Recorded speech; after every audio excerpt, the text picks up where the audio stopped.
Oui, bonsoir à Bonsoir à toutes. tous. Oui, bonsoir à tous et à toutes. Nous recevons ce soir Joseph Agostini donc qui est psychologue, psychanalyste, écrivain, chroniqueur toutes les semaines hebdomadaires sur RTL, et puis qui est un ami, voilà. Et donc qui a écrit un livre très récemment, je ne sais plus, il faudrait que tu nous donnes la date, s'il est sorti ou il va Il est sortir. sorti le 14 mai. 14 mai, Marine Le Pen sur le divan. Donc, j'ai lu ce livre avec vraiment grand plaisir. Ce que tu as réussi à faire, c'est que ça soit gentil, dire les choses sans que ça soit de casser du sucre sur l'extrême droite. Il y a quelque chose, on a presque de l'empathie pour elle. Il y a quelque chose, on comprend bien sa vie. Tu as été vraiment dans un sens très psychanalytique en parlant de ses parents, de son père, surtout de sa mère, de ses sœurs.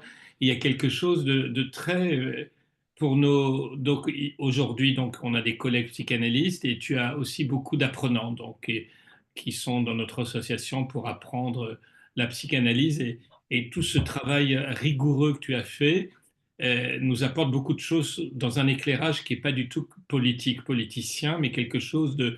On comprend mieux la personne à travers son histoire, comme avec l'amnanaise au niveau des premiers rendez-vous en analyse.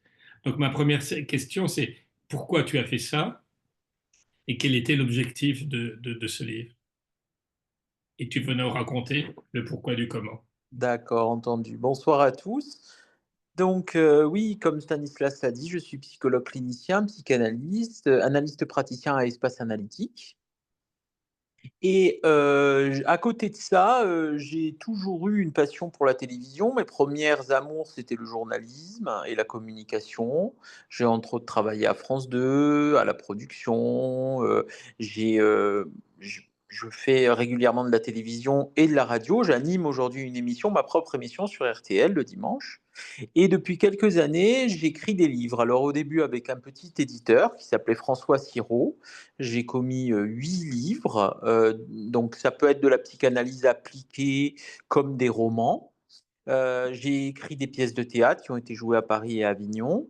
Et il y a quelque temps, grâce à mon agent, Nathalie Ferron, que j'ai rencontré via mes premières publications, j'ai réussi à être édité par de grosses maisons d'édition comme Robert Laffont, comme Flammarion, et récemment Duno, qui a été intéressé par lancer une collection Psy et Pouvoir parce que je lui ai proposé Marine Le Pen sur le divan.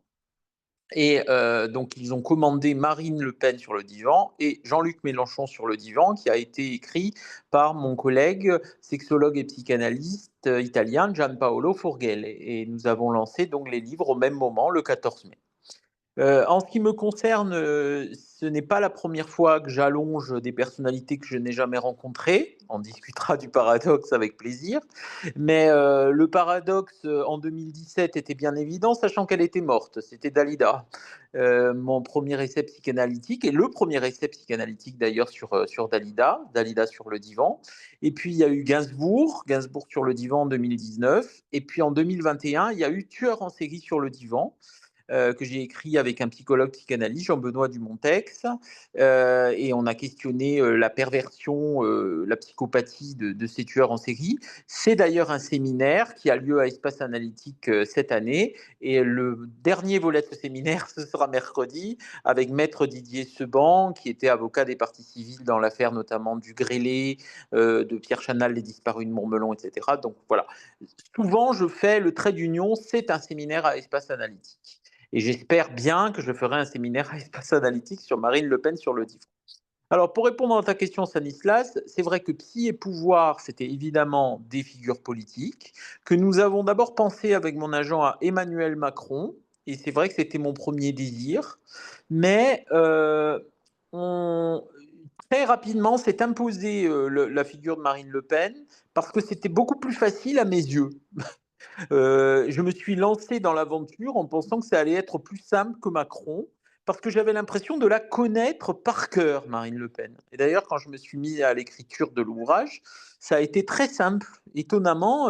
Alors, évidemment, je me suis appuyé sur énormément de documents, j'ai lu ses biographies, j'ai visionné des centaines et des centaines d'heures d'interviews télévisées, mais j'ai eu le sentiment très profond qu'elle faisait partie, quelque part, de la télévision de mon enfance, de mon adolescence, que je n'avais pas loupé finalement un épisode de sa vie. J'avais assisté aux premières télévisions de Jean-Marie Le Pen, L'heure de vérité dans les années 80-90.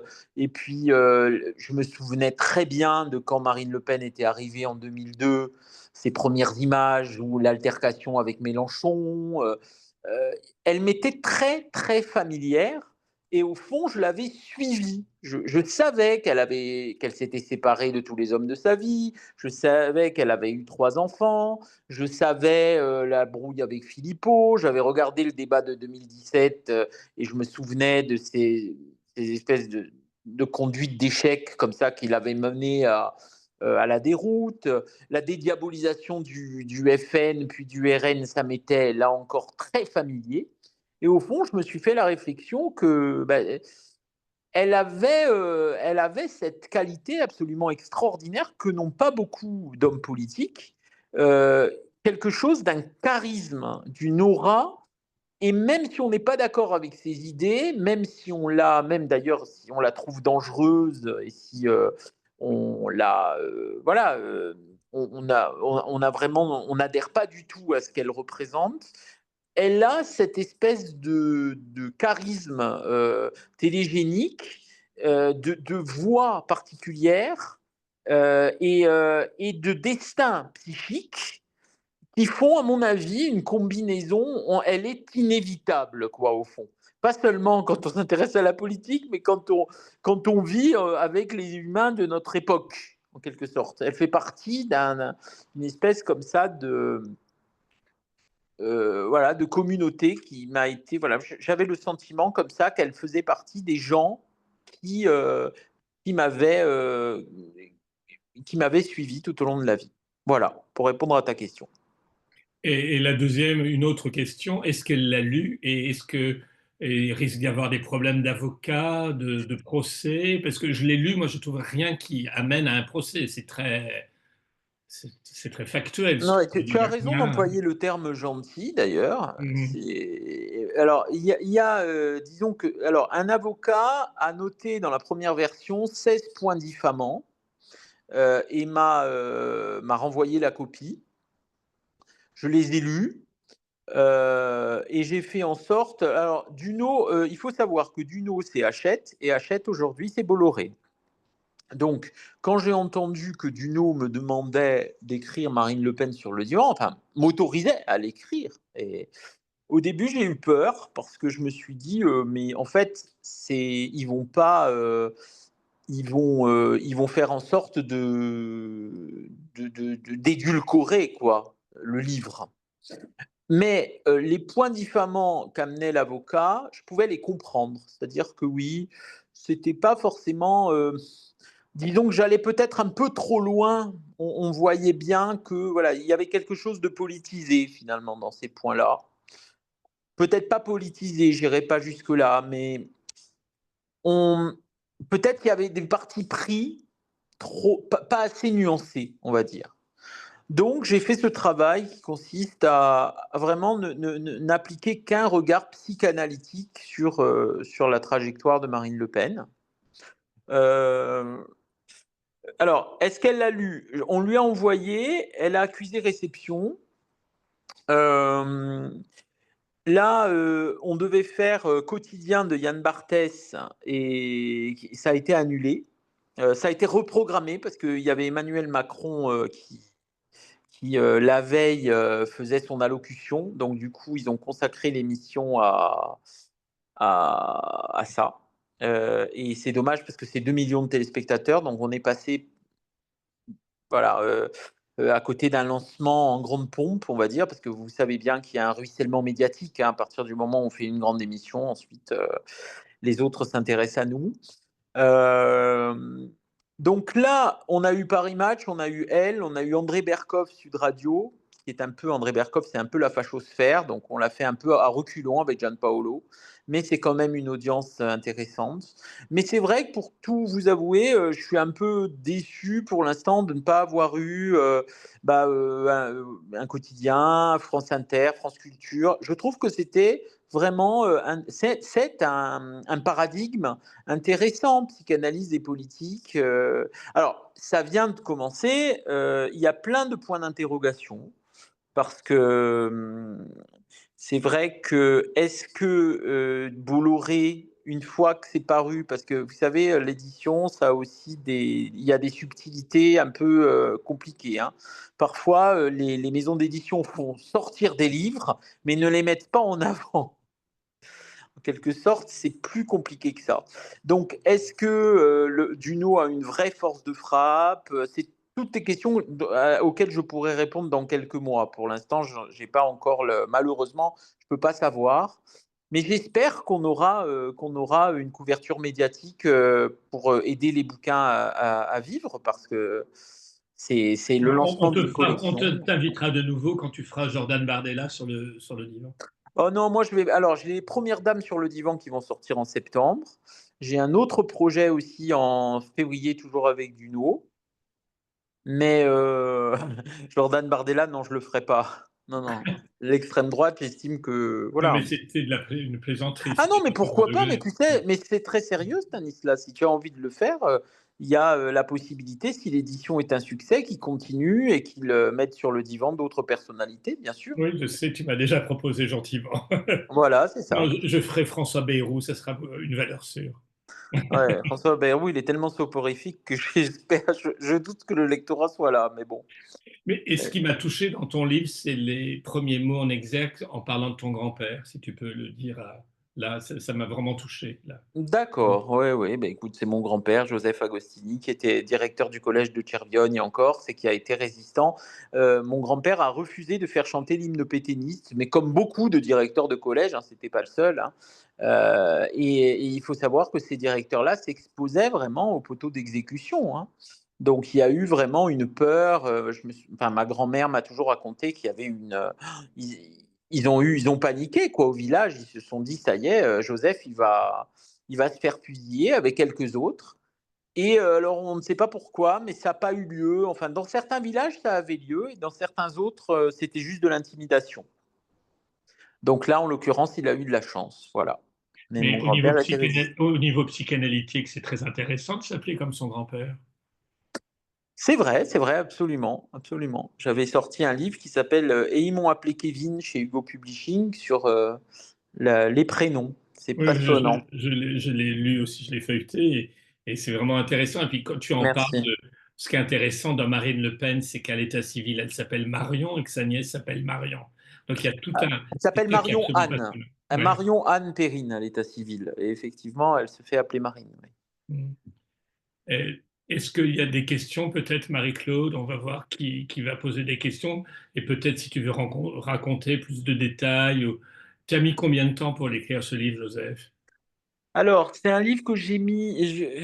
Alors, un livre qui m'a pris environ 7 mois. Mais un livre que j'ai écrit il y a 2 ans parce qu'il y a eu beaucoup de retard et je suis dépité quand j'y pense parce que on devait le publier il y a quelques mois et avant la mort de Jean-Marie Le Pen. Et quand Jean-Marie Le Pen est mort, ça m'a fait revoir ma copie une énième fois, parce qu'il y a eu énormément de choses qui se sont passées ces derniers mois. Il y a eu les scandales financiers au Parlement européen, et à chaque fois, j'ai dû reprendre ma copie.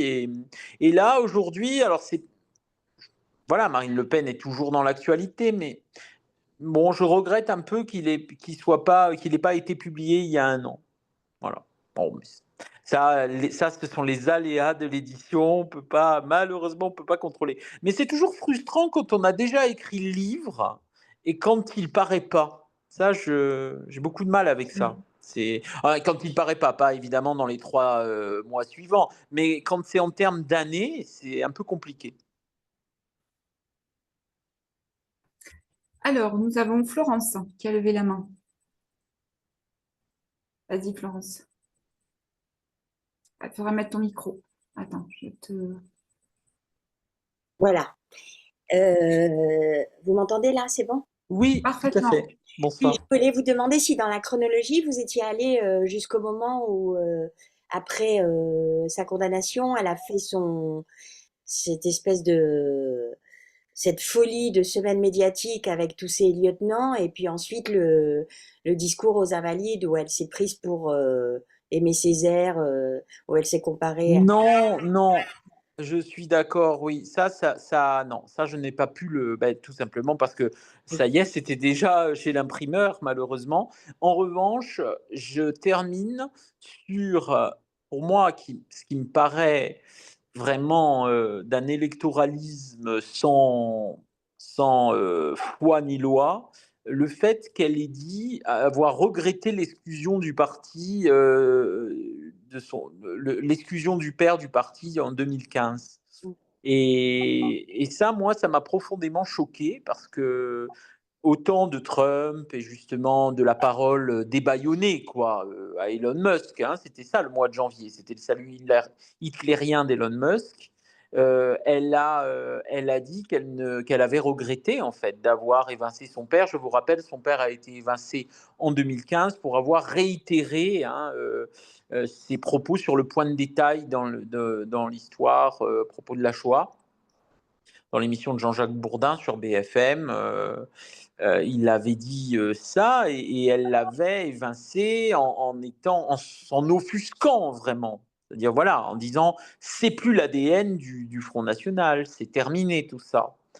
Et là, en janvier, je vous rappelle qu'en janvier, Paris Match a fait la une sur la mort de Jean-Marie Le Pen, avec pour titre une histoire française.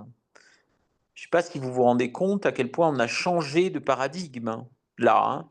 C'est-à-dire que Jean-Marie Le Pen, il y a un an ou deux, c'était encore le para-borgne de l'Algérie française. On aurait choisi une photo extrêmement... qui montre quoi, quelque part, quelque chose de sa véhémence, de sa violence. Et là, c'était vraiment une photo très papier glacé avec une histoire française. Paris Match, c'est Bolloré. Hein.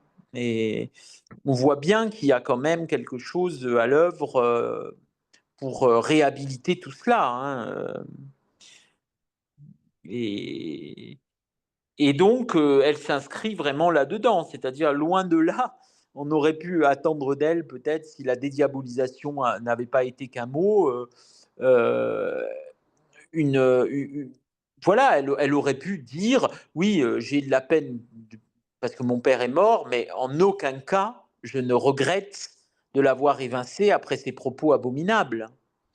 Or, là, elle prend le train en marche de la réhabilitation, voilà, pure et simple. Voilà. Elle ne voulait peut-être pas tuer le père deux fois. Oui, alors le livre tourne autour de cette question-là, c'est-à-dire, pour moi, il est plus question de finalement, c'est l'impossibilité d'en découdre quelque part avec le père au corps, Marine Le Pen, pour moi. C'est la seule fille qui ressemble à son père. Si vous prenez Marie-Caroline et Yann, elles ressemblent nettement à leur mère, physiquement. C'est une fille qui a été traversée comme ça par le père et qui, à aucun moment de sa vie, n'a pu s'en défaire. Je vous rappelle, même pas en 2015, puisqu'en 2017, à peine mariée à Philippot, hein, pour reprendre le mot de Jean-Marie Le Pen, qui lui conseille de se marier à Philippot, une fois qu'elle l'a banni donc du Front National. En 2017, elle fait un acte manqué elle loupe le deuxième tour de la présidentielle en étant dans une improvisation incompréhensible pour quelqu'un qui s'est préparé tant d'années à ce débat. Et voilà, il y a quelque chose comme ça d'assez... il y a une sorte de désaveu dans l'immédiat de l'exclusion du père, puisque c'est les mois suivants qu'elle prépare cette élection. Psychanalytiquement, ça tourne autour de ça, mon livre, au fond. C'est comment ne pas s'affilier à celui qui en quelque sorte nous a poussés vers notre désir. Voilà. Et nous a sauvés également, et ça c'est vrai que c'est un point important, et nous a même indispensable à la compréhension, et nous a sauvés de la noyade, dit Marine Le Pen, hein. Mon papa m'a sauvé de la noyade au moment où la mère, Pierrette, a quitté le domicile familial et l'a abandonnée, hein, alors qu'elle n'avait que 15 ans. Donc il y a quand même là quelque chose aussi en pleine adolescence, en pleine tourmente identitaire, elle est lâchée par sa mère.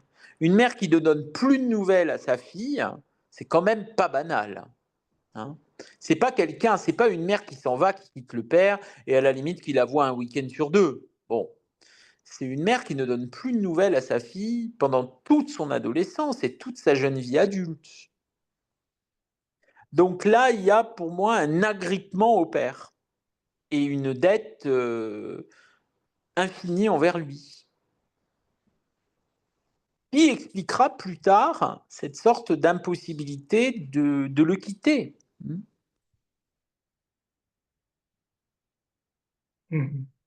Mais peut-être que là, Juliette, est-ce que tu veux prendre la parole? Parce que je pense qu'à ce moment-là, tu peux dire quelque chose. Déjà, j'ai lu le livre, je l'ai avalé. Merci Voilà, beaucoup. je le trouve extrêmement bien écrit, c'est-à-dire digeste et en même temps très très bien documenté avec des concepts psychanalytiques et sociologiques qui sont amenés de manière extrêmement judicieuse. Vous le trouvez Donc je l'ai gentil recommandé. aussi? Vous le trouvez gentil, le Je l'ai livre? je l'ai pas trouvé gentil, c'est pas le mot Bon. qui me vient. Je l'ai trouvé délicat. J'ai trouvé que vous n'enfonciez pas des portes ouvertes de manière à la diaboliser encore plus que nécessaire. C'était pas nécessaire. Donc j'ai trouvé ça très délicat. Et c'est une posture de psychanalyste finalement. Vous partez de l'intime pour expliquer les racines du mal. Et ce qui m'a, moi passionné, c'est l'histoire aussi de la répétition du trauma. C'est ce prénom, alors qu'en fait, si j'ai bien compris, hein, le père adoptif de Jean-Marie Le Pen a sauté sur son chalutier. Donc il y a un rapport en plus avec cette mère, la mère et Oui. la mère. Et, Ah oui, absolument. et puis cette idée de trompe la mort, cet enfant qui a pas un destin personnel, qui peut pas vivre une individuation et qui en même temps passe son temps à tromper la mort. Et ça aussi, j'ai trouvé ça extrêmement judicieux du début à la fin, de rappeler qu'en fait, elle est dans une lutte contre la mort. Oui, Ça fait oui, peur, absolument. hein.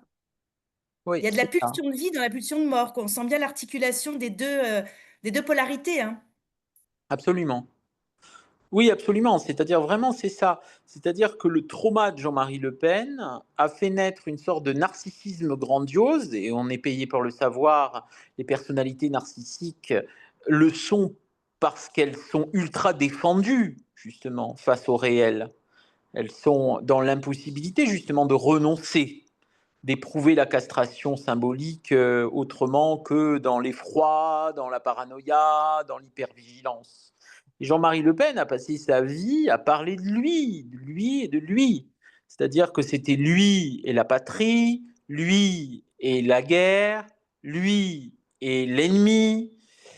Il n'a jamais été question, au fond, de se mettre à la place de ses enfants. Il ne parlait pas. D'ailleurs, il ne parlait pas, je pense que c'est un point pivot, c'est important. Il ne s'est jamais mis à la hauteur de ses enfants. Marine Le Pen disait, on ne l'intéressait pas si on n'avait pas de conversation de philosophie. Donc, on voit bien quand même dans cette impossibilité, c'est le transitivisme, hein, c'est cette question-là hein, en psychanalyse. La question de se mettre à la place de l'autre, et en l'occurrence à la place de l'enfant, en parlant comme lui. Hein. Ça dit Il est quelque même chose de capable, notre position subjective. Oui. ouais. Il est même capable de la jeter en pâture et de l'offrir en sacrifice quelque part, avec un cynisme, lorsqu'il dit que finalement elle pourrait mourir avant lui. Hein, Oui. il est capable d'ironiser sur la mort supposée de son enfant. Donc il y a quelque chose d'un cynisme absolu. Et ce qui est génial dans ce livre, c'est que vous n'avez pas besoin d'en faire un monstre pour qu'il apparaisse encore plus monstrueux. C'est ça qui est très fin dans l'écriture, je trouve. Oui, disons que peut-être j'ai évoqué le monstre sans le diaboliser, justement. C'est-à-dire que je ne diabolise pas les monstres. J'ai écrit Tueur en série sur le divan, donc j'ai parlé de ce qu'on appelle, ce qu'on a coutume d'appeler les monstres, sans pour autant en parler comme des monstres. Michel Fourniret et Guy Georges, qui sont 1000 fois plus abominables que Jean-Marie Le Pen. Mais quelque part, moi, ça m'intéresse pas, ça. C'est pas cette part-là, c'est pas de dire qu'ils sont abominables qui m'intéresse. C'est de savoir pourquoi ils le sont. Et en quelque sorte, Jean-Marie Le Pen, j'ai procédé de la même manière. C'est-à-dire que voilà, ce qui m'intéresse, c'est de savoir en quoi cette rage, alors ce que j'appelle pour moi une rage narcissique et un soi grandiose, pour moi, ce sont les termes qui correspondent le mieux. Il y a un soi grandiose, au sens de coït, hein, quelque chose de l'enfant qui n'a pu que mettre en place, finalement, cette défense-là. Désormais, je règne sur mon moi, quelque part, avec la dimension de l'heure que c'est, puisqu'on sait bien que le moi est imaginaire. Bon. Mais Jean-Marie Le Pen, c'est ça, il faut monter le voir à Montretout.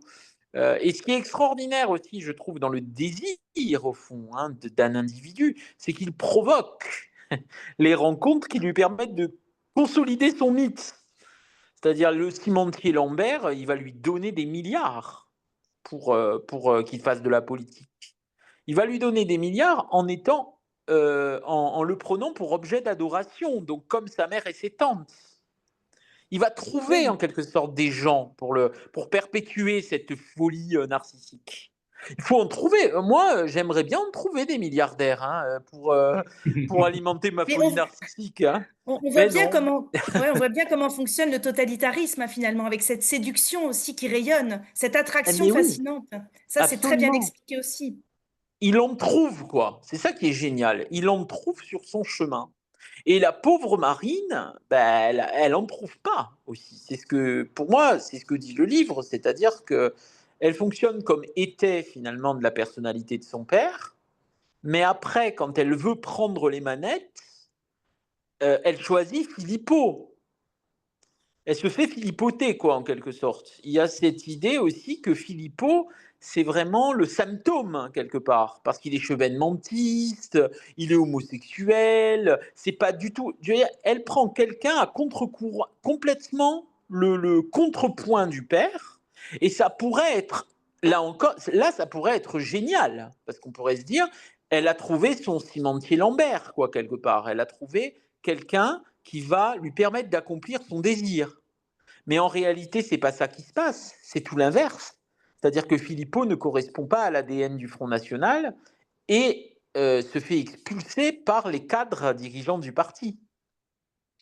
Donc, quelque part, Marine Le Pen, voilà, là, on voit bien quand même en fait, c'est QFD, quoi. On ne peut pas coller au désir du père, on ne peut pas s'identifier en faisant partie du même parti, en étant en s'inscrivant finalement dans ce mouvement-là. Et on peut pas accéder à un désir propre. C'est ça que dit l'histoire pour moi de Marine Le Pen. Vous la décrivez vraiment à l'adolescence comme une pauvre fille. Il y a quelque chose qui la rend pathétique. Pareil, vous ne le dites pas clairement, mais elle apparaît pathétique. Et je me posais la question aussi de la honte dans tout ça, qui n'apparaît pas, hein, qui n'est jamais parlé. Mais on a l'impression de personnages absolument éhontés. Et on ressent une certaine gêne à la lecture. Disons que moi, j'ai relevé des choses dans sa biographie, dans son autobiographie, à contre-flot. D'ailleurs, je vous conseille de la lire. Elle est très intéressante. Elle l'a fait paraître en 2006. Elle veut devenir photographe et puis elle recule. Parce qu'elle dit, mais moi, je ne pourrais pas vendre de photos sous mon nom, Le Pen. Elle rend un devoir de philo, elle a 4, et elle dit, mais heureusement, le professeur me dira, ah, mais c'est un excellent devoir de droit. Moi, je trouve ça d'une tristesse infinie. C'est-à-dire que, franchement, si on fait un devoir de philo, même si on nous dit c'est un excellent devoir de droit, ça veut dire qu'on n'a rien compris. Et ben elle s'en réjouit. Pourquoi ? Parce qu'elle dit, ah ben ça veut dire que alors je suis promis à la même carrière que mon père, qui était avocat. Vous voyez, il y a cette sorte de, même dans sa manière même dans son narratif, quand elle arrive par exemple au service juridique du Front National, elle dit c'est parce que personne ne voulait de moi, parce que en tant qu'avocate, personne ne voulait d'une Le Pen. Donc je suis allée travailler avec mon père. mais je me suis vite rendu compte que c'était ça que je voulais défendre. C'est le Front National, c'est ma vie, c'est mon identité. Là encore, c'est tout à fait. On voit bien qu'il y a quelque chose qui ne tient pas. C'est-à-dire, à chaque fois, c'est. Non, on voit qu'il y a effectivement. C'est pas de son désir dont on parle.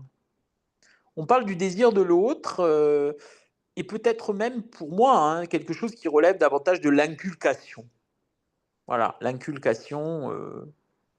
Alors, c'est une question, après, là, je n'ai pas la réponse, mais d'ailleurs, je voulais avoir votre avis hein, là-dessus. Mais quand on est baptisé à la Madeleine, par des intégristes, il faut bien le dire, quand la Madelon chante dans la voiture toute notre enfance, quand on a été complètement façonné par l'idéal parental, et quand, qui plus est, on a été rejeté, stigmatisé, harcelé parce qu'on s'appelle Le Pen, ce qui fait, à mon avis, qu'amplifier en quelque sorte, parce qu'on s'agrippe à ce qu'on a ensuite. Évidemment, si les autres nous rejettent, c'est beaucoup plus difficile de sortir, quoi. C'est beaucoup plus difficile de sortir de son cercle. Et je pense, selon moi, hein, cette enfance, cette adolescence conditionnait la suite. C'est-à-dire, on ne peut plus en sortir, quoi. Les choses sont déjà jouées. Alors, peut-être pas. Est-ce qu'il y a des cas comme ça je ne sais pas. Je n'ai pas réfléchi, mais où, justement, il y a la possibilité d'en sortir quand même. C'est... Il y a la rébellion qui peut faire ça. Il y a des cas d'enfants célèbres ou la faillite. J'ai des cas comme ça de personnes qui avaient un grand nom et qui l'héritier a tout fait inconsciemment pour arriver jusqu'à la faillite, que ça s'arrête. C'était la seule Oui, solution. oui, mais il y a quand même beaucoup de marqueurs chez Marine Le Pen, Oui. parce qu'il y a le fait que la mère s'en aille. Ça contribue aussi, je pense, à Énormément, l'agrippement. ça. C'est énorme. Elle serait restée, l'histoire ne serait plus la même. Elle Et en serait plus, restée, elle aurait peut-être pu dire mère de couple parental. elle est partie quand même dans la faillite personnelle parce qu'elle a posé dans Playboy, elle s'est montrée dans une espèce de rébellion contre le phallocratisme et le patriarcat, mais c'était tellement maladroit et tellement obscène que finalement ça a desservi même cette extraction possible, je pense, hein. Oui, Alors, Elle a fait la honte en fait à sa fille, à ses filles. mais moi, j'ai vu là récemment, après avoir écrit le livre, donc ça n'apparaît pas, j'ai vu une interview de Pierrette Lalanne qui dit qu'elle regrette tout, que c'est fini, que Jean-Marie Le Pen est le meilleur des hommes et qu'il n'est pas du tout antisémite. Alors là, ce qui achève le tableau, hein. Mais Marine Le Pen est aussi est comme sa mère, hein. C'est-à-dire aujourd'hui, elle dit, moi, mon grand regret, c'est d'avoir fait du mal à papa. oui, mais Il en y a une fait, loyauté. Florence, oui, vas-y, Florence. je, je- en fait, je me dis, est-ce que le fait qu'elle soit peut-être sans doute inéligible et condamnée, est-ce que finalement, ça serait pas par là qu'elle gagnerait sa liberté, parce que finalement, elle est en train de sortir de la vie politique avec ça. Oui, effectivement, effectivement. Que va-t-il advenir ça, je ne suis pas voyant, donc je ne peux pas le savoir. Mais non, tout ce que je sais, c'est que jusque-là, on voit bien qu'elle est en quelque sorte toujours sans cesse rattrapée par une ambition qui me semble pas tout à fait être la sienne. Il y a quelque Mhm. chose. Euh, il y a quelque chose qui l'empêche de sortir du game, quoi, pour moi. On ne peut pas sortir si facilement du jeu politique, de l'échiquier, parce que quelque part, il y a aussi... c'est un peu comme si elle avait fondé toute son identité subjective aussi sur ce challenge qui était celui de son père et qui est devenu le sien. On a l'impression D'autres un réponses. peu d'une famille de mafieux avec un code d'honneur. On a l'impression Oui, que ça baigne un peu dans cet univers, cette atmosphère. C'est ce oui, que j'ai ressenti, ouais. absolument. quelque chose de clanique et d'assez malsain et d'assez jouissif. Il y a quelque chose de, c'est des jouisseurs tous. Oui, oui, oui.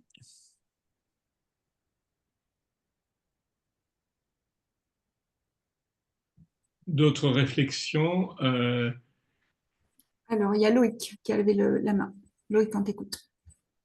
Oui, moi, la réflexion, ou plutôt la question que je peux avoir, hein, vous venez plusieurs fois d'évoquer l'acte manqué, en reprenant notamment la rencontre avec Emmanuel Macron de 2017. Il y a le lien, effectivement, qu'on peut faire avec le père, mais il y a aussi le lien au collectif. Juliette évoquait cette notion de jouisseur, c'est-à-dire que comment dire, les coulisses de cet épisode, il y avait aussi toute cette journée où le clan RN s'est excité, était pour le coup là dans une excitation morbide vis-à-vis de cette rencontre, et qu'effectivement, une des raisons qu'on peut voir dans ce lâchage, dans ce passage à l'acte qu'a été ce débat, bah, c'était aussi qu'elles viennent portées par l'excitation d'un clan, persuadés qu'ils allaient triompher du petit Emmanuel. Donc, comment traiter cette différence entre ce qui va être effectivement de l'acte manqué, qu'il a pour le coup vraiment de l'ordre de l'inconscient individuel, et ce qui est de l'ordre d'une dynamique vraiment collective, pour le coup, dont elle va être la représentante et dont sur laquelle elle va être finalement celle qui prend la faute pour la faute du groupe. Oui.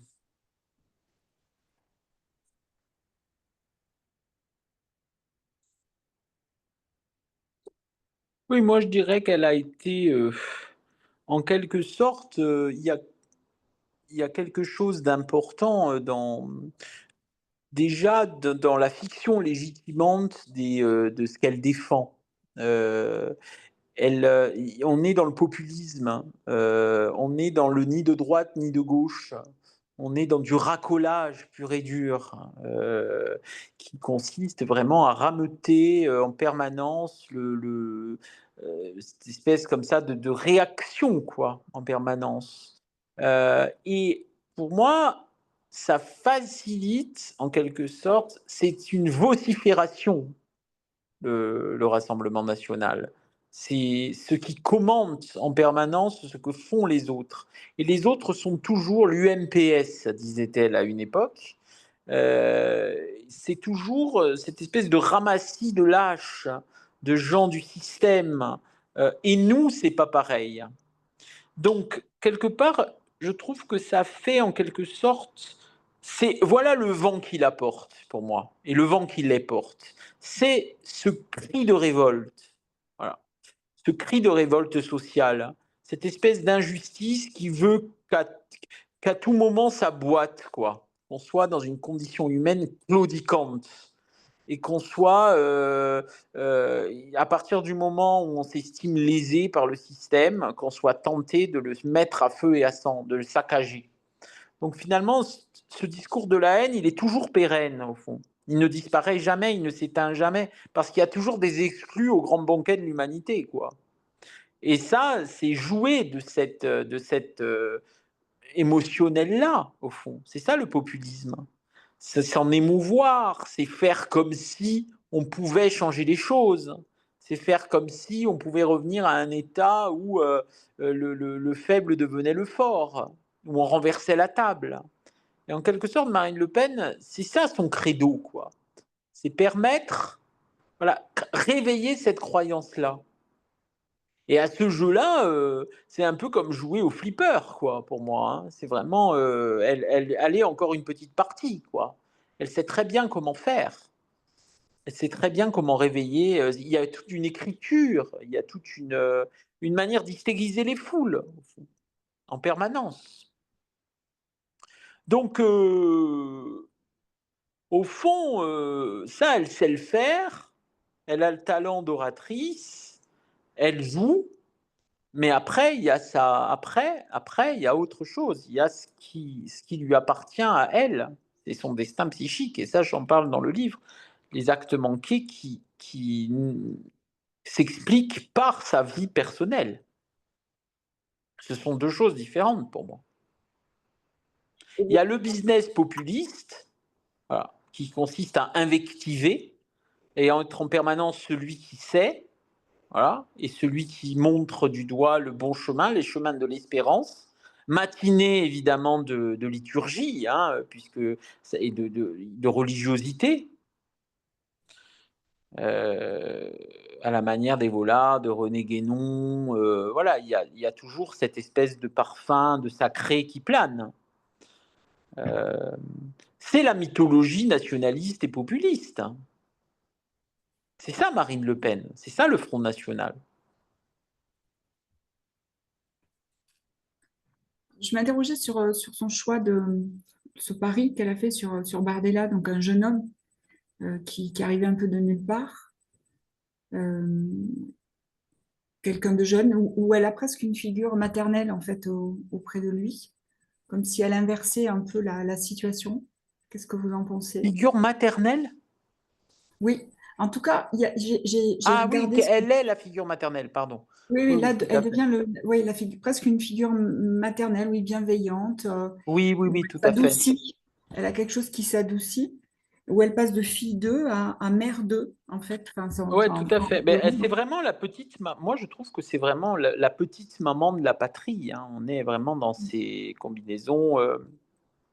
Je suis assez surpris, moi, à chaque fois, de voir à quel point les hommes autour d'elle sont amoureux d'elle. Regardez Rachline, regardez Bardella, regardez Odoul, regardez Ménager. Non, pas Ménager, Tanguy, Tanguy, Jean-Baptiste Tanguy. Euh, il y a il y a cette manière de la regarder. euh, il y a beaucoup de. Ce sont des hommes qui ont le regret de la mère, quoi. Ça se ressent. Effectivement, je suis d'accord avec vous. Il y a cette chose-là chez elle. Euh, et moi, j'écris qu'à un moment donné, je parle de Marlène Dietrich, dont on disait qu'elle avait un nom qui commençait comme un gant de velours et qui finissait comme un coup de cravache. Et je dis que Marine Le Pen, non, qui commençait comme une caresse et qui finissait comme un coup de cravache. Et je dis que Marine Le Pen aussi, parce que si elle n'avait que la cravache, ça ne marcherait pas. Il y a aussi de la caresse chez Marine Le Pen. Il y a aussi de la caresse maternelle. Et ça marche. C'est-à-dire que ces hommes-là, ces masculinités-là, ont terriblement besoin d'une mère. Et je crois que c'est ça aussi qui fait qu'elle elle a pu tirer son épingle du jeu. C'est parce que le Front National était un parti très viriliste. Bruno Gollnisch, qui devait prendre, je vous rappelle, le flambeau de Jean-Marie Le Pen à la démission de celui-ci en 2002, Bruno Gollnisch était vraiment un homme à l'ancienne, hein. Pareil pour Bruno Maigret, quoi. Ça faisait partie de ces personnalités extrêmement classiques. Et Marine Le Pen a tiré son épingle du jeu justement parce qu'elle est une femme qui génère aussi une espèce d'énamoration chez les jeunes. C'est tout à fait, c'est une féminité assez atypique en ce sens. Et d'ailleurs, Marine Le Pen est très aimée des homosexuels. Elle est iconique. Il y a aussi cette dimension-là quand même, hein. Parce qu'elle est à la fois elle est mi-masculine, mi-féminine. Il y a aussi cette dimension-là, hein, qui attire l'œil, quoi. Il n'est pas, c'est pas une féminité à la Ségolène Royal, par exemple, ou ou à la Valérie Pécresse, ou à Elisabeth Guégou. Vous voyez, il n'y a pas cette, il y a quelque chose. C'est un peu comme si, ben, là encore, dans le corps, quoi. Il y avait quelque chose d'un colosse chez Marine Le Pen, en plus d'une féminité. Il y a, D'ailleurs, c'est elle une. revendique de s'être beaucoup occupée de ses enfants et de ses chats. Il y a aussi ce discours sur la maternité qu'elle met en avant. Absolument, c'est vrai. Et c'est ça. Et alors, je dis dans le livre, je ne sais pas ce que vous en pensez, que Marine Le Pen est beaucoup plus mère que Jean-Marie Le Pen est père. Que Jean-Marie Le Pen, c'est vrai qu'il est un peu blond, rondouillet. Il y a un côté, Jean-Marie Le Pen, vous le regardez, on ne voit pas trop le papa. Il n'y a pas quelque chose qui ressort. Marine Le Pen, il y a quelque chose de caressant, de tendre chez elle. quand elle évoque ses enfants. Jamais Marine Le Pen, d'ailleurs, n'a dit quoi que ce soit de ses enfants. Elle n'est pas là à vouloir... Enfin, Jean-Marie Le Pen se baladait avec ses filles, hein, les mettait sur les affiches des campagnes électorales, mettait sa petite fille sur l'affiche de la campagne électorale. Marine Le Pen n'est pas du tout dans cette dialectique-là. Elle les protège, elle les materne. Il y a quelque chose... C'est la louve, quoi. Davantage que Jean-Marie Le Pen, qui était d'abord, avant tout, un personnage médiatique et qui n'hésitait pas à utiliser sa famille sur les plateaux de télévision. Et d'ailleurs, une famille menacée de mort, et ça ne le gênait pas de les faire venir. Ça aussi, ça en dit long quand même.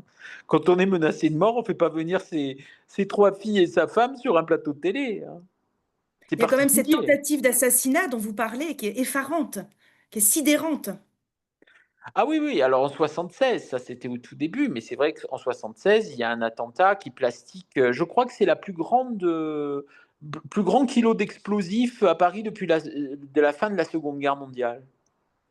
Donc, 30 ans s'étaient déjà écoulés.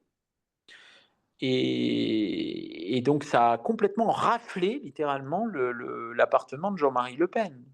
Mais depuis 1976, il faut aussi se faire à l'idée que les gens dans les années 70, quand on leur disait Le Pen, pour eux, c'était l'abominable relique de Vichy. C'était ça, hein, quand même. Hein, et de l'Algérie et de l'OAS. C'était vraiment... il faut se remettre aussi à l'époque. Il y avait Giscard, cette espèce de flegme, voilà, politique moderne, quoi. Il y avait Chirac, qui était quand même le beau gosse, en fait. Il symbolisait ça, Chirac. C'était la jeune garde séductrice. Et donc, quand on disait Le Pen, ça détonnait. C'est-à-dire, c'était vraiment le dernier... c'était un nom qui sentait mauvais, quoi, à l'époque. C'était vraiment ça. Et puis, il faisait 2%, et encore. C'était vraiment... 2 millions de chômeurs, 2 millions d'immigrés, personne n'était dupe. Dans les années 80, on était dans une France qui s'ouvrait. Il fallait vraiment... il racolait très peu. Voilà, il n'y arrivait pas.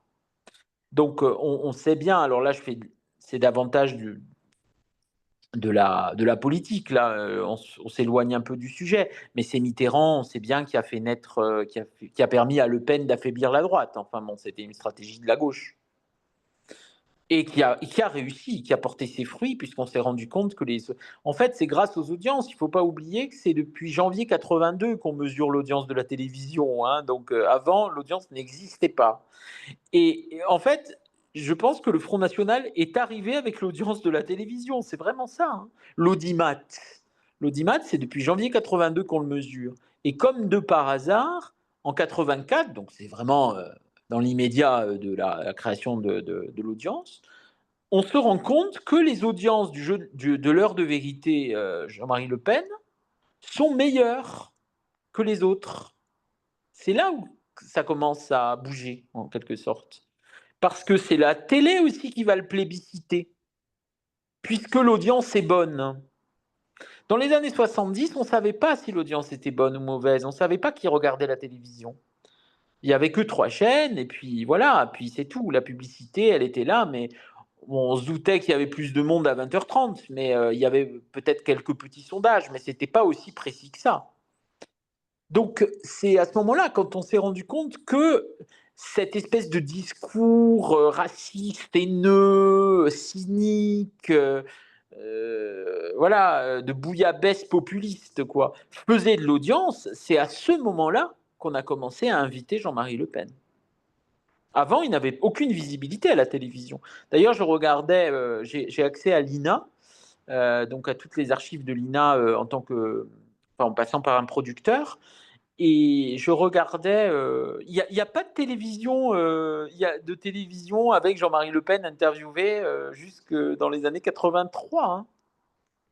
Il n'existait pas, quoi. Et pourtant, depuis 72, il existe. Se sont écoulés quand même 11 ans où on pensait vraiment que c'était vraiment le, le vieux, la relique éculée d'un ordre ancien qui ne reviendra jamais.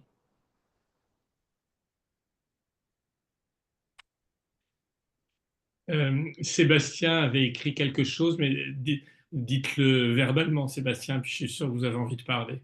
Allez, hop, Sébastien. Merci en tout cas pour l'intervention. Je posais simplement l'idée que Marine Le Pen aurait-elle tiré son épingle du jeu, J-E, au-delà justement du jeu J-E-U. Qu'est-ce que vous en pensez? Alors, comme ça, je vous dis comme je le pense là. Pour moi, le jeu, justement, il y a quelque chose. Ce que je dis dans le livre, c'est que quand on a un père qui a tellement joué le jeu du moi, quoi, en quelque sorte, qui a tellement été moïquement parlant présent, donc dans un rapport à l'imaginaire, quoi, tellement fort, dans des idéaux tellement incarnés, quoi. Euh, euh, je ne sais pas si Marine Le Pen, finalement, elle a pu vraiment, oui, déplier son histoire, se sentir exister pour elle, quoi, finalement. Je me base quand même sur des choses précises, c'est-à-dire qu'elle a habité à Montretout jusqu'en 2007. En 2007, elle avait déjà 40 ans. Donc elle a habité chez son père. Elle a déménagé à la Seine-Saint-Cloud. La Seine-Saint-Cloud, c'est vraiment à quelques encablures de Montretout. Donc on reste vraiment dans la même, dans la même région. Elle a appelé ses enfants Jeanne et Louis. Jeanne pour Jeanne d'Arc, Louis le deuxième prénom du père. Elle dit n'être sortie qu'avec des hommes du Front National, dont Louis Alliot. Elle n'a vécu qu'à travers l'histoire du père. Et comme de par hasard, et ça c'est extraordinaire quand même, l'inconscient à fleur de peau, hein, sa petite chatte se fait manger par le chien du père, littéralement. Hein. C'est-à-dire qu'il y a sa chatte qui se fait dévorer par le Doberman. Les Doberman du père, ils s'appellent Sergent et Major. Et, et les chats de Marine Le Pen, elle en a beaucoup, mais il y en a, c'est Mini Minette et Gavroche. Enfin, je vous laisse goûter quand même la différence, quand même. On n'est pas dans les mêmes référentiels. Et ce sont les chats qui se font manger par les chiens, pas l'inverse. Donc il y a quand même aussi cette idée que même à ce jeu-là, elle est mangée, quoi, littéralement.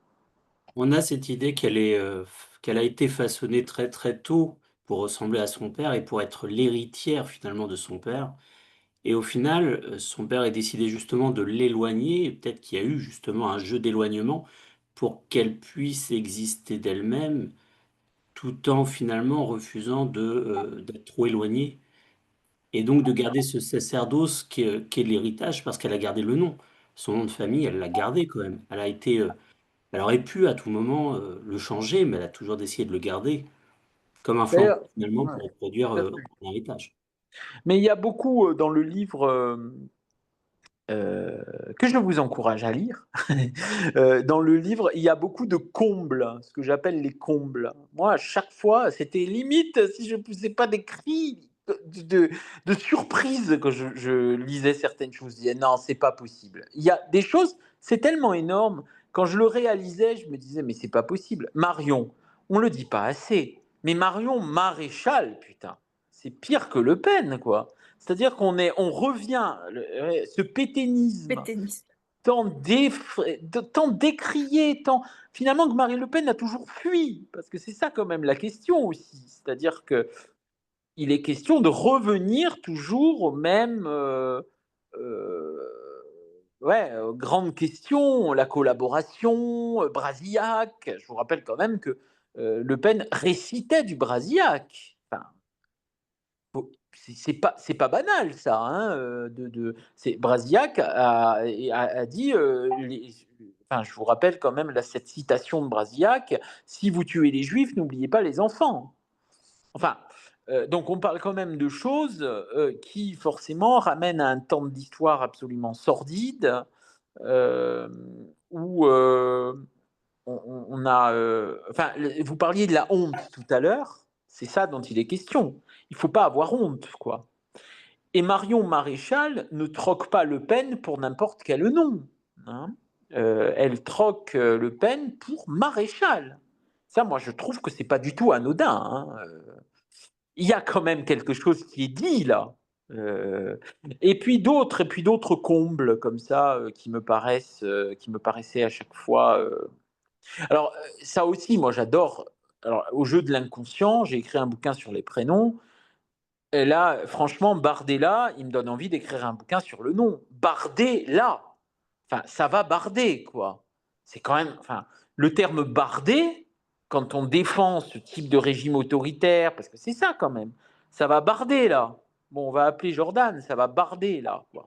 Il y a cette idée que lui aussi, il n'échappe pas du tout au signifiant, en quelque sorte.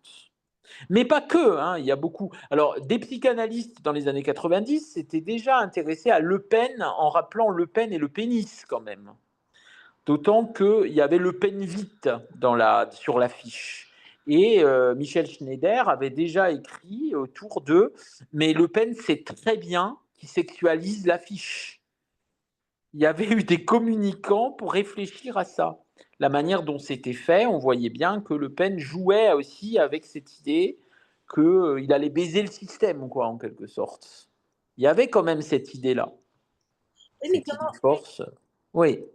comment vous expliquez qu'elle est, avec tout ce poids du père, qu'elle ait osé l'exclure du parti quand même?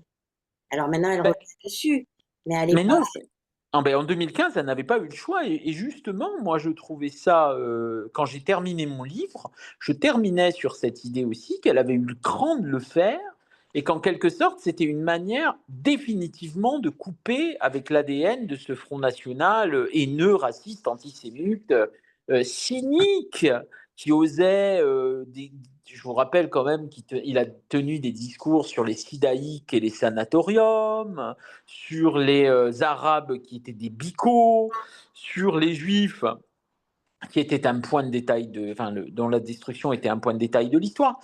Et tout ça, en l'excluant, il y avait quelque chose vraiment du reset, quoi, la possibilité d'en finir avec ce type de communication politique abjecte. Mais en fait, j'avais écrit le livre qu'il est sorti, effectivement, que Jean-Marie Le Pen est mort quelques mois plus tard, et qu'elle a eu ce propos, pour moi, ça n'est pas tombé dans l'oreille d'un sourd, quoi. Je regrette de l'avoir exclu, en ne revenant pas sur les propos du père. C'est-à-dire, ce qui comptait pour elle, c'est la loyauté, c'est le souvenir de ce père. Donc on voit bien en fait qui elle est par ce mouvement-là. Pour moi, c'est le mouvement qui montre bien qu'en réalité, Marine Le Pen n'avait absolument pas l'intention de dédiaboliser quoi que ce soit, que tout n'était que manœuvre politique. Et que quand nous sommes dans un monde, en 2027, nous serons dans un monde où Trump sera toujours là, où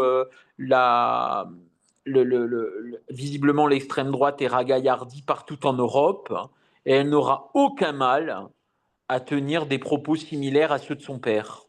Ça, c'est selon moi, mais je crois qu'il ne faut pas être devin pour le savoir, c'est qu'on le voit arriver, quoi. Vous savez, quand on écoute ces news à longueur de journée, c'est Jean-Marie Le Pen en intraveineuse. Hein, c'est vraiment ça dont il est question quand même. Hein. Et puis ce genre de discours marche, on le voit très bien de l'autre côté de l'Atlantique. Ben oui, exactement. Voilà, ça a légitimé en quelque sorte le fait qu'elle s'autorise à dire, moi, je regrette d'avoir exclu mon père. Je pense que si Donald Trump n'était pas arrivé au pouvoir, elle ne l'aurait pas dit de cette manière, d'une manière si décomplexée. Enfin, quand même, Bolloré, il a bien inversé, enfin réussi à inverser le discours depuis des années. Ça travaille quand même entre ces... Absolument, absolument, oui, tout à fait. Isabelle, est-ce que tu veux, je te vois réfléchir, à quoi réfléchis-tu, Isabelle, sur ce sujet de ce soir? Non. Elle Non, écoute. elle secoue la tête. Il y a des réactions sur le chat. Sébastien qui... alors attendez, non, je vais remonter un peu. On avait d'abord... oui, sur les noms, Sébastien qui faisait qui disait Le Pen ou La Peine. C'est vrai, cette sonorité-là. En breton, Bardella veut dire bonimenté. Bonimenté, j'ai lu, ouais. Construire un rebord barricadé. Et Sébastien Laniel, je descende, le discours du... Ah non, je suis descendu trop haut là, vous écrivez trop là. Sébastien qui parle d'endoctrinement familial. Loïc dit que le mot peine en breton évoque aussi la tête ou l'extrémité du corps. Non, je ne sais pas s'il y a des bretons. Le discours du père ayant effacé sa personnalité, dit Sébastien Laniel, et Grégory dit oui, tout à fait. Donc apparemment, peine, c'est la tête, le chef en breton. Le bout du champ, le haut de quelque chose. Oui, puis il y a aussi, c'est ce que tu disais il y a quelques secondes, Joseph, c'est que aller tranquille, ça monte dans tous les pays, l'extrême droite. Donc effectivement, il y a moins. Le Portugal a voté la semaine dernière. Oui. Et c'est le deuxième parti du Portugal, alors qu'ils ont eu 48 ans de dictature. Et il y a, là, il y a Antonio qui est portugais, il y a 60 députés d'extrême droite depuis lundi dernier au Portugal. Oui, le ton est vraiment à mais on a le droit de dire ce qu'on veut, et si on est raciste, on peut, et si on est homophobe. Ah, C'est problème. bon, je vous entends? Oui, ça s'était arrêté. Et là, vous m'entendez? Oui, Voilà. ça s'est arrêté homophobe. Voilà, Il donc a arrêté son c'est téléphone. cette question. La transidentité, on a le droit de détester ça.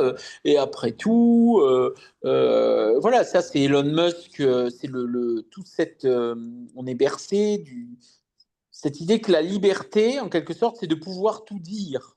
Voilà.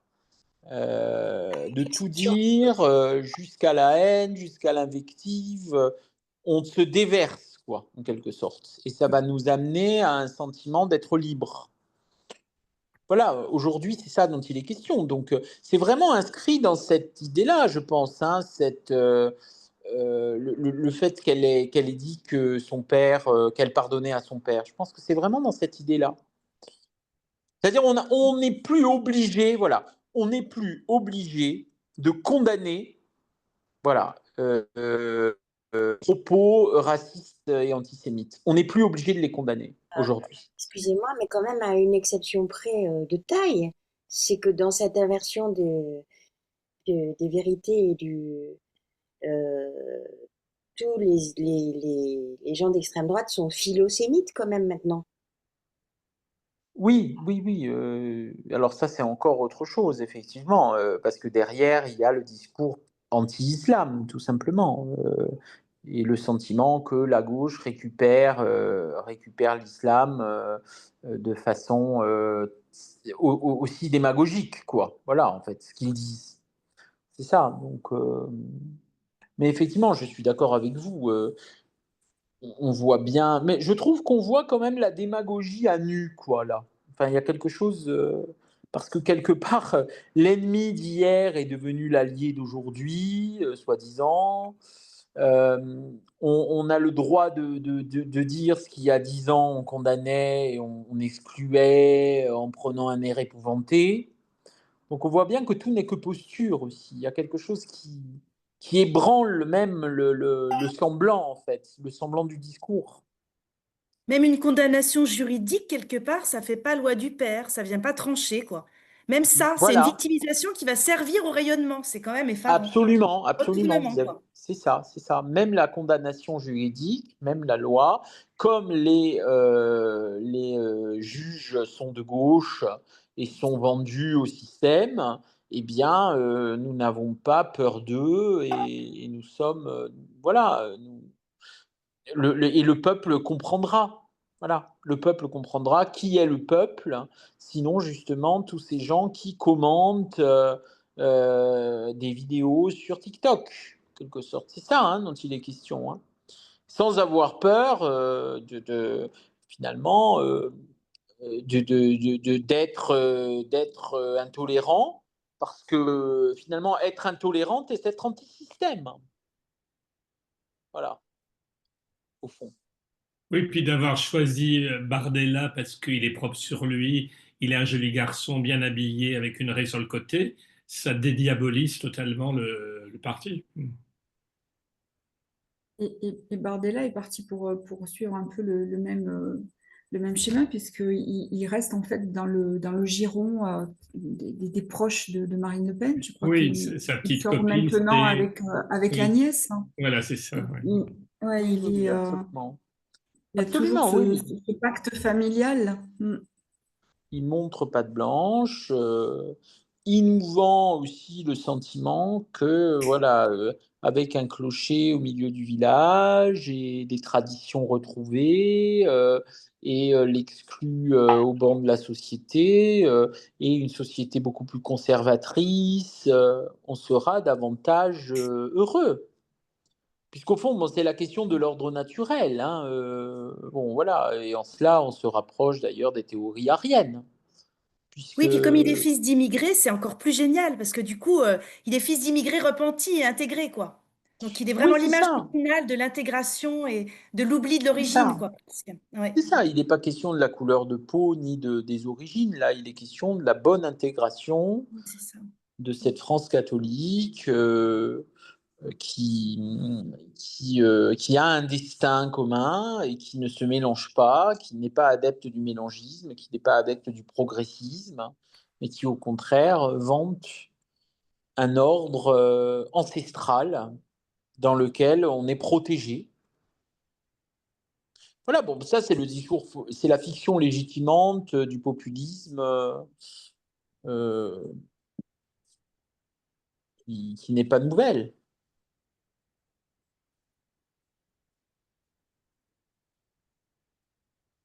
On est en pleine Comment a réponse. été reçu votre ouvrage par vos amis cliniciens et vos collègues? Est-ce que Alors, vous avez eu Espace des retours un Analytique, peu, pas encore parce qu'Espace Analytique me consacre une soirée dans 2 semaines, donc ça je suis content. Sinon, bah, pour l'instant, ça vient de sortir, hein, faut dire. Donc, oui, c'est vrai. on n'a pas eu encore la signature. J'ai eu des amis psy qui sont venus l'acheter. J'ai pas encore de retour, mais bon, les gens qui l'ont lu, effectivement, les retours sont bons. Il n'y a pas eu des gens ulcérés ou des gens qui puissent vous accuser, vous soupçonner d'une délicatesse particulière envers l'extrémisme, par exemple? Des gens qui ont une lecture tout à fait horizontale et... Écoutez, non, je vois pas comment Ok, quand même. Faut pas d'accord. exagérer parce que c'est quand même à un moment donné, je Que vous ayez déconstrue la choisi ce fiction sujet-là, oui, légitimante. voilà, Oui, oui, d'accord. oui. Bah, il est question quand même à un moment donné d'une analyse. Bah non, puisque j'explique aussi comment Marine Le Pen se fourvoie quand même. C'est Mm. pas la note est quand même assez critique, hein. Mais après, moi je pense que les psychanalystes, bah, dans l'introduction, je dis bien qu'il ne s'agit pas de la psychanalyse de Marine Le Pen. Je dis que j'utilise des instruments de connaissance Oui. analytique Mm. pour éclairer une trajectoire qui est aussi au fait de qui que prend le temps de lire et de regarder la télévision. C'est ça en fait. Mm. Simplement, après, il faut avoir les mots pour le dire et j'essaye de les trouver et avec cohérence, avec simplicité, avec. C'est ça qui m'intéresse. C'est juste de porter un regard de psychanalyste sur une trajectoire. Et puis après, c'est ce que je dis aussi, ce sont des gens qui ont tellement parlé. C'est normal qu'ils soient mis à l'épreuve de la psychanalyse aussi. Ouais. Ce sont des gens qui se sont exprimés aussi. Donc à un moment donné, c'est aussi le prix à payer. Quand on écrit des livres, quand on se montre comme ça, sous ce jour-là, un psychanalyste peut s'intéresser à nous. Quand on voit la haine de ces gens-là, vous êtes courageux quand même. Moi, je tiens quand même à relever qu'il y a quand même un certain courage de se frotter, ne Merci. serait-ce qu'à leur opprobre et à leur vocifération.